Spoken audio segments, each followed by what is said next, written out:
आप सभी का स्वागत है द मैक क्लासेस में। आज हमारा टॉपिक है पवन। लेकिन पवन को स्टार्ट करने से पहले आप सभी का एक दायित्व बनता है कि आप हमारे चैनल को सब्सक्राइब कीजिए, लाइक कीजिए, कमेंट कीजिए। हम जो भी वीडियो बनाते हैं आप उसको बताइए कि वीडियो कैसी बन रही है, क्या आपकी डिमांड है। हम आपकी जो भी डिमांड होगी उसको फुलफ़िल करने का प्रयास करेंगे। तो आज का हमारा टॉपिक है पवने। पवने पवने हमें पढ़ना है, पवनों के बारे में हमें जानना है कि पवन क्या है, पवन की परिभाषा क्या है, पवन के प्रकार, पवन की विशेषताएं। और मैं थोड़ा सा इससे पहले बताना चाहूँगा कि पवनें चलती कैसे हैं, पवनें जो पृथ्वी पर पाई जाती हैं, जो हवाएं चलती हैं, वो चलती कैसे हैं।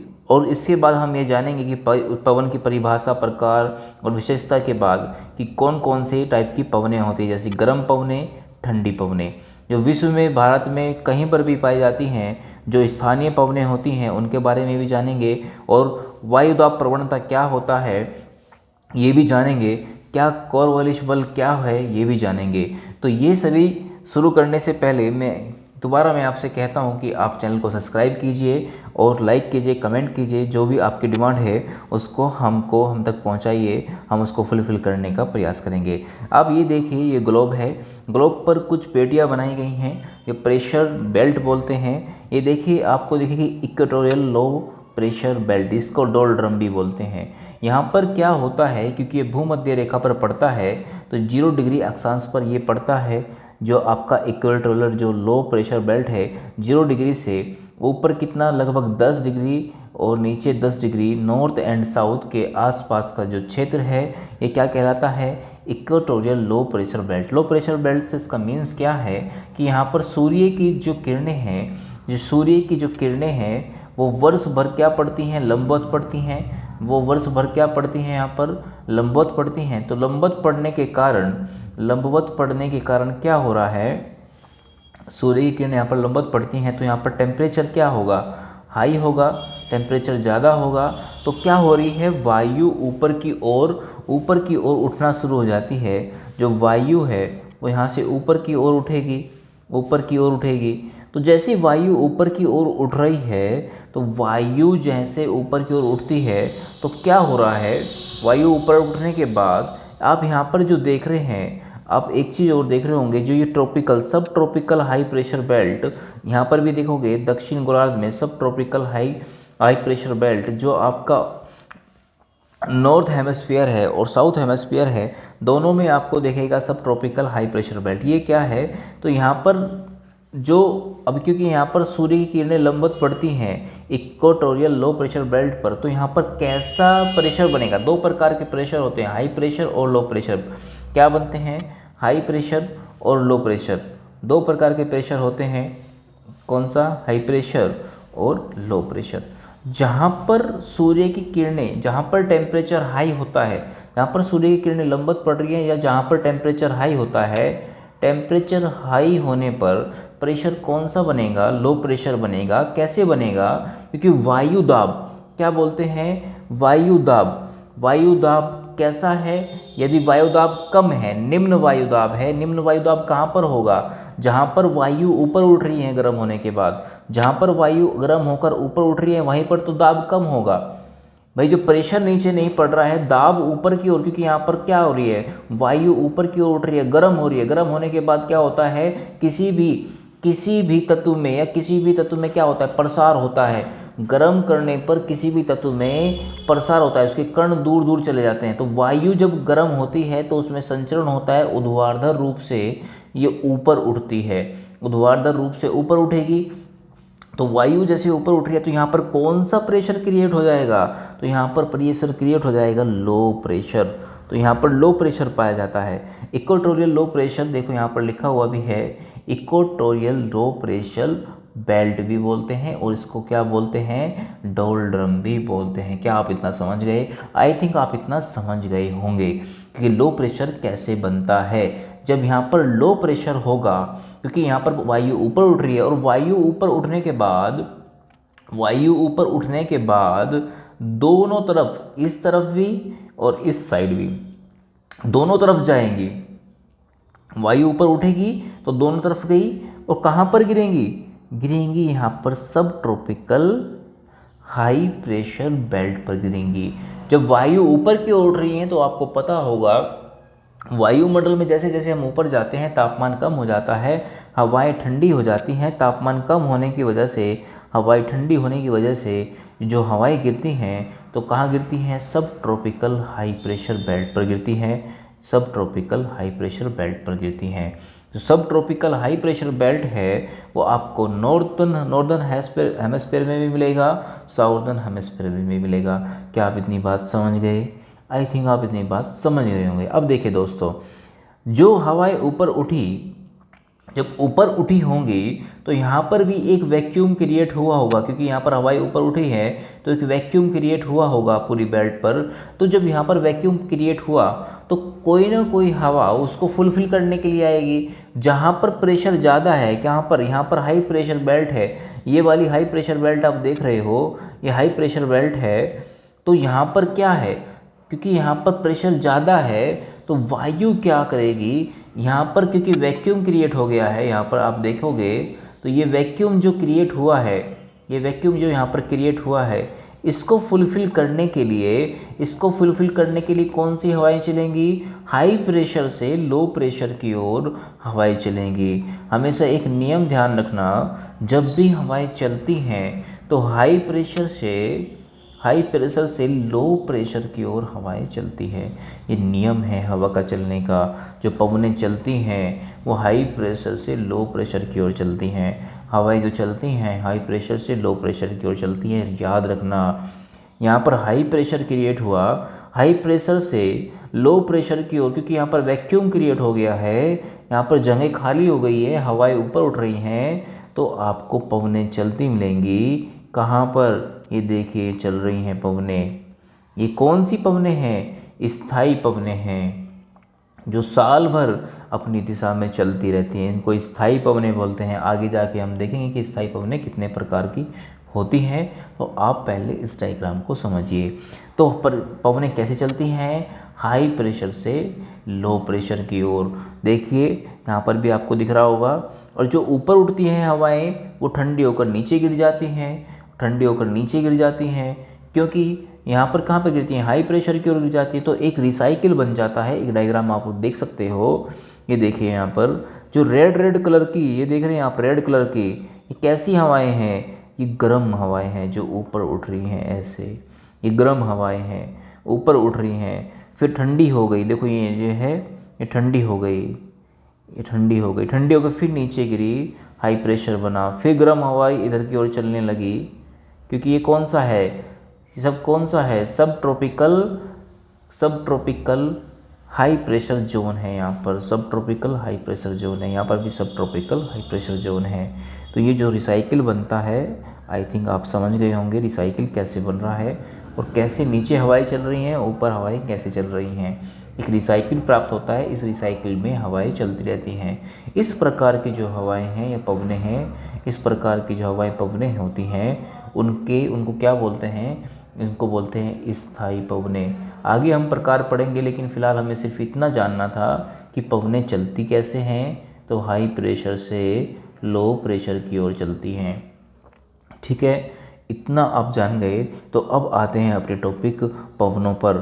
तो पवनें यहाँ पर देखिए, सबसे पहले हम यही देखते हैं कि पवनों की परिभाषा संक्षिप्त रूप में अगर हम देखें तो हमें मिलता है कि पवनें क्या हैं। तो एक स्थान से एक निश्चित दिशा में या निश्चित दिशा की ओर चलती हुई वायु को क्या कहते हैं? पवन कहते हैं। जो एक स्थान से निश्चित दिशा की ओर चलती है उस वायु को हम क्या कहेंगे? पवन कहेंगे। पवन हमेशा उच्च दाब से निम्न दाब की ओर चलती हैं। मैंने अभी बताया कहाँ चलती हैं? हाई प्रेशर से लो प्रेशर की ओर चलती हैं। अभी जो देखा आपने कि जो हाई प्रेशर बेल्ट है उससे जो पवनें चल रही हैं लो प्रेशर की ओर चल रही हैं। ये लो प्रेशर कहाँ बना हुआ था? इक्वेटोरियल पर बना हुआ था। आप देख सकते हैं दोबारा, इक्वेटोरियल लो प्रेशर बेल्ट बनी हुई है देखिए, और यहाँ पर हाई प्रेशर बना हुआ है। तो पवनें कैसे चल रही हैं? हाई प्रेशर से लो प्रेशर की ओर चल रही हैं, उच्च दाब से निम्न दाब की ओर चल रही हैं। यही मैंने यहाँ पर भी आप देख सकते हैं, इस नोट्स में ये भी देख सकते हैं आप, उच्च दाब से निम्न दाब की ओर चलनी है। तीसरा पॉइंट देखिए, वायु दाब के अंतर के कारण, वायु दाब के अंतर के कारण क्षैतिज रूप में चलने वाली वायु को पवन कहते हैं। ये देखिए पवन की परिभाषा दूसरी क्या है कि वायु दाब में जो अंतर होता है, मान लो कि यहाँ पर हाई प्रेशर है और यहाँ पर लो प्रेशर है। हाई प्रेशर यहाँ पर कितना है, मान लो कि यहाँ पर हाई प्रेशर 100 है और यहाँ पर कितना है 90, तो 10 की कमी है। तो यहाँ संतुलन कैसे होगा, तो हवाई ऐसे ही चलेंगी क्योंकि अंतर कितने का है, 10 का है। यहाँ पर क्या लिखा हुआ है, तो आप ये देख सकते हैं, वायु दाब के अंतर के कारण क्षैतिज रूप से चलने वाली वायु को पवन। वायु दाब, हाई प्रेशर लो प्रेशर दोनों में जो अंतर है, या वायु दाब में जो अंतर है, चाहे वो हाई प्रेशर हो चाहे लो प्रेशर, जो भी है उसमें जो भी अंतर है, उसी की वजह से तो हवाएं चल रही हैं। क्योंकि हाई प्रेशर पर ज़्यादा प्रेशर होगा, लो प्रेशर पर कम प्रेशर होगा, तो दोनों में अंतर हुआ, तभी तो वायु चली हाई प्रेशर से लो प्रेशर की ओर। तो आई थिंक इस पॉइंट को भी आप समझ गए होंगे। तो नेक्स्ट पॉइंट पर चलते हैं। देखिए थर्ड पॉइंट क्या है, फोर्थ पॉइंट क्या है, जब वायु ऊर्ध्वाधर रूप में गतिमान होती है। ऊर्ध्वाधर मतलब होता है कि ऐसे ऊपर की ओर, लंबवत ऐसे ऊपर की ओर जाती है। तो ऊर्ध्वाधर रूप में गतिमान होती है तो उसे वायु धारा कहते हैं। जब ऊपर की ओर उठ रही है तो उसे क्या बोलेंगे, वायु धारा कहेंगे।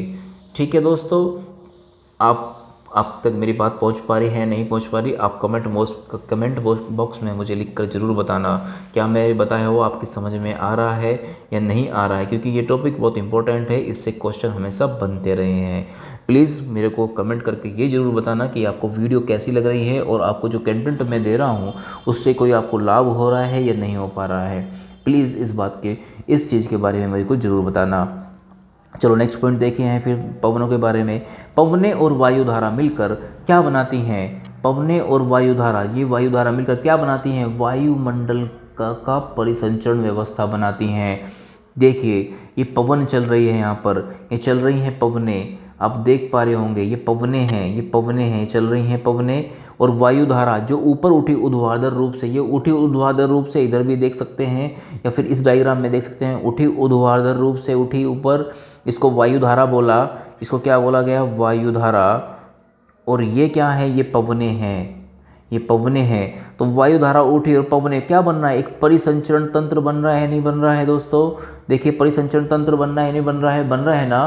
तो चलो आगे बढ़ते हैं, इसी तरीके से हम डायग्राम देखते हुए आगे बढ़ेंगे ताकि सब चीज़ हमारे जो मस्तिष्क पटल है उस पर चलती रहे। एक पिक्चर की तरह, जैसे हमें कोई स्टोरी बताता है तो हमारे मन में एक पिक्चर चलती है, वैसे ही ये लेक्चर आपके मन में या आपके जहन में आना चाहिए। वायुदाब प्रवणता एवं पवने, ये क्या होता है वायुदाब प्रवणता और पवने क्या होता है। वायुदाब प्रवणता यही जो मैंने बताया कि मान लो कि ये एक लेवल बना हुआ है वायु का, और मैंने वायु यहाँ से गर्म कर दी, वायु को यहाँ से क्या कर दिया, गर्म कर दिया। और वायु जब यहाँ से गर्म हुई तो वायु कैसे होगी, ऊपर की ओर उठनी शुरू हो जाएगी। ऊपर की ओर उठेगी, नहीं उठेगी दोस्तों, जब हम किसी वस्तु को गर्म करते हैं तो उसमें प्रसार होता है, और जब यहाँ पर प्रसार होगा तो यहाँ पर क्या बन जाएगा, वैक्यूम बन जाएगा, यहाँ पर कोई जगह खाली होगी। तो यहाँ पर जब जगह खाली हो गई तो एक ढाल बनेगा, प्रवणता का मतलब होता है ढाल। तो यहाँ पर एक ढाल बनेगा, कैसे बनेगा, ये बन गया ढाल। तो यहाँ पर क्या क्रिएट हुआ, तो लो प्रेशर क्रिएट हुआ। यहाँ पर कैसा प्रेशर बना हुआ है, हाई प्रेशर बना हुआ है। और मैंने बताया कि वायु कैसे चलती है, तो हाई प्रेशर से लो प्रेशर की ओर चलती है। तो यहाँ पर जो ये ढाल या वैक्यूम बना हुआ है, ये एक तरीके से क्या बन गया, इसी को बोलते हैं प्रवणता। क्या बोलेंगे इसको बोलेंगे प्रवणता, इसी को बोलते हैं प्रवणता। तो वायु दाब प्रवणता मतलब वायु दाब का जो ढाल है उसी को प्रवणता कहा गया, क्योंकि यहाँ पर वायु गर्म होकर ऊपर उठ गई तो यहाँ पर वैक्यूम क्रिएट हुआ, और क्योंकि यहाँ पर हाई प्रेशर है, यहाँ पर वायु अभी भी उसी लेवल में बनी हुई है, तो वायु इधर की ओर चलेगी, लो प्रेशर की ओर चलेगी, हाई प्रेशर से लो प्रेशर की ओर चलेगी। ये बात मैं आपको बहुत बार बता चुका हूँ, यही आपको ध्यान रखना है। वायु चलती कैसे है, तो दाब के कारण, दाब में अंतर के कारण चलती है। उस दाब के अंतर को कहते क्या है, वायुदाब प्रवणता। ये वायुदाब प्रवणता ही वायुदाब का अंतर, इसी से पता लगता है। ठीक है दोस्तों, आगे बढ़ते हैं, टॉपिक को आगे बढ़ाते हैं, हमको पूरा टॉपिक। ठीक है दोस्तों, किन्हीं दो स्थानों के बीच, देखिए परिभाषा आप दाब प्रवणता की परिभाषा देख लीजिए। किन्हीं दो स्थानों के बीच वायु दाब के अंतर को क्या कहते हैं? दाब प्रवणता कहते हैं। देखिए ये अंतर हुआ है ना, यहाँ पर हाई प्रेशर है, यहाँ पर लो प्रेशर है, तो अंतर हुआ ना। तो अंतर हुआ है तो क्या कहते हैं? इसको दाब प्रवणता कहते हैं। यह प्रवणता क्षैतिज दिशा में होती है। देखिए क्षैतिज दिशा में है या नहीं है? तो ये क्षैतिज दिशा में है ना, तो क्षैतिज दिशा है ना, तो क्षैतिज दिशा में होती है। दाब प्रवणता को काहे में बैरोमेट्रिक ढाल भी कहते हैं। दाब प्रवणता को क्या कहते हैं? बैरोमेट्रिक ढाल कहते हैं। दोस्तों याद रखना। आगे बढ़ते हैं। वायु दाब की प्रवणता और पवन की गति में बहुत निकट का संबंध है। जो वायु दाब की प्रवणता है, जितनी प्रवणता अधिक होगी उतनी पवन की गति अधिक होगी। इसमें निकट का संबंध है। दो स्थानों के बीच वायु दाब जितना अधिक अंतर होगा, पवन की गति उतनी अधिक होगी। ध्यान रखना, जितना इन दोनों के बीच में, इन दोनों के दाब के बीच में जितना अधिक अंतर या प्रवणता का मान जितना अधिक होगा, क्या होगा? वायु की गति उतनी ही अधिक होनी है। जितना प्रवणता का मान अधिक होगा उतनी वायु की गति अधिक होगी। इसके विपरीत यदि वायु दाब प्रवणता मंद है यानी मान कम है, तो पवन की गति भी क्या हो जाएगी? कम हो जाएगी। दोस्तों याद रखना, बहुत इम्पोर्टेंट फैक्ट और कॉन्सेप्ट के साथ बता रहा हूँ दोस्तों। अब बात करते हैं कोरियोलिस बल का प्रभाव पवनों पर कैसे पड़ता है। पवनें चलती हैं, पवनें चल रही हैं। देखिए हाई प्रेशर से लो प्रेशर की ओर चल रही हैं। ये चल रही है ना, हाई प्रेशर से लो प्रेशर की ओर चल रही हैं। लो प्रेशर है यहाँ पर, ये लो प्रेशर है दोस्तों। हाई प्रेशर से लो प्रेशर की ओर पवनें चल रही हैं, लेकिन आपने एक चीज़ नोटिस नहीं की होगी और नोटिस की होगी तो ये देखिए पवनें क्या कर रही हैं? मुड़ रही हैं। पवनें चलनी चाहिए थी ऐसे, ऐसे चलनी चाहिए थी, लेकिन कितना क्या ये मुड़ गई हैं। कारण क्या है? मुड़ कैसे गई? ये सीधी चलनी चाहिए थी। यहाँ पर हाई प्रेशर है, यहाँ पर लो प्रेशर है, तो लो प्रेशर की वजह से ऐसे चलनी चाहिए थी ना, लेकिन ऐसे कैसे मुड़ गई? यही ये क्वेश्चन आपके दिमाग में आना चाहिए था। क्वेश्चन नहीं आया कोई बात नहीं, मैंने बताया पवनें मुड़ जाती हैं तो उसका कारण है कोरियोलिस बल। कोरियोलिस बल के प्रभाव के कारण पवनें मुड़ जाती हैं। कैसे मुड़ती हैं? देखिए पृथ्वी पर जो क्या कर रहा है, परिभ्रमण या घूर्णन गति किसकी? पृथ्वी की, उसके कारण क्या हो जाती हैं? मुड़ जाती हैं। जो पृथ्वी घूर्णन कर रही है उसके कारण क्या हो रहा है? पवनें मुड़ जाती हैं। इसे कोरियोलिस बल कहते हैं। ये एक आभासी बल होता है।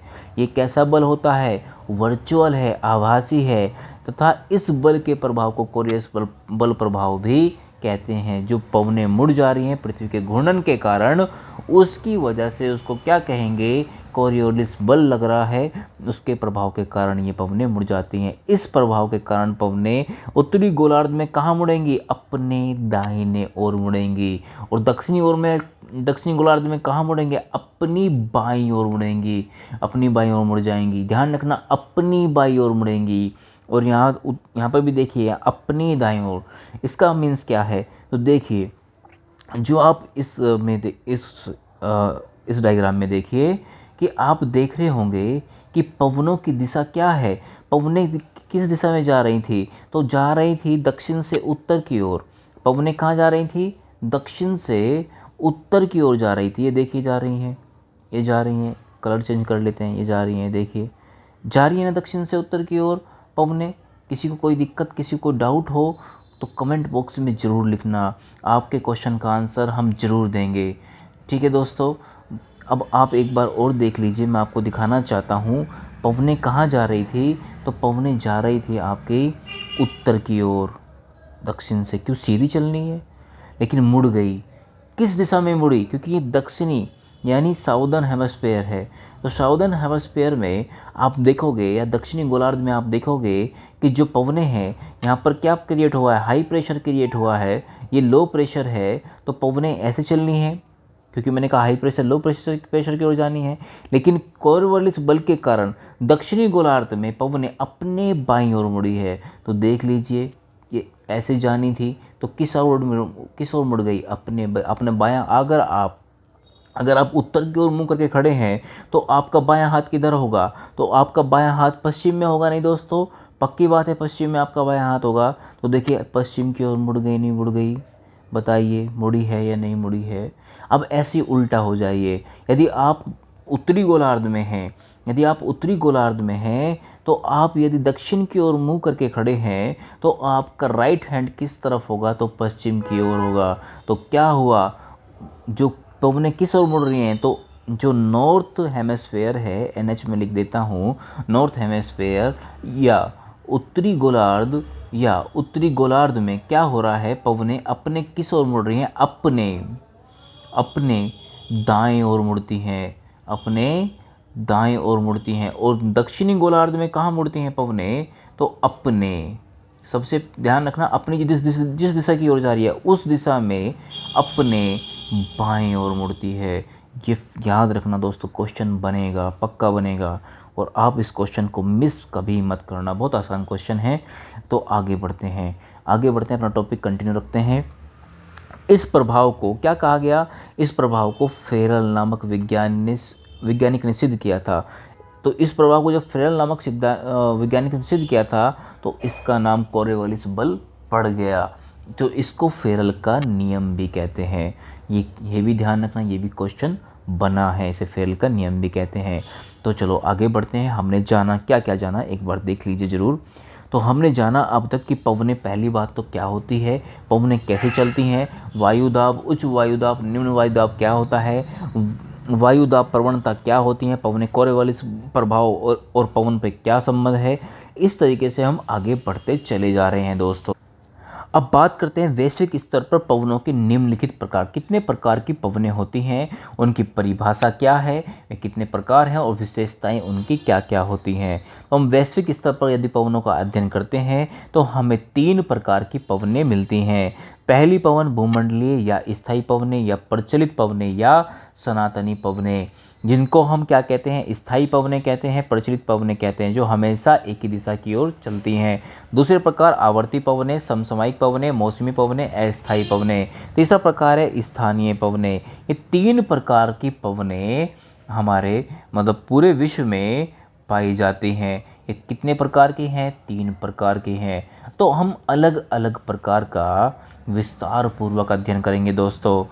इसके लिए आपको मेरी नेक्स्ट वीडियो का इंतज़ार करना पड़ेगा, जल्दी आपको नेक्स्ट वीडियो मिलेगी।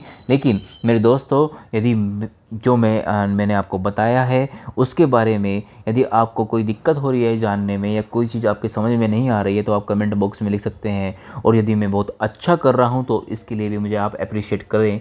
प्लीज़ हमारे चैनल को सब्सक्राइब कीजिए, लाइक कीजिए, कमेंट कीजिए। धन्यवाद दोस्तों।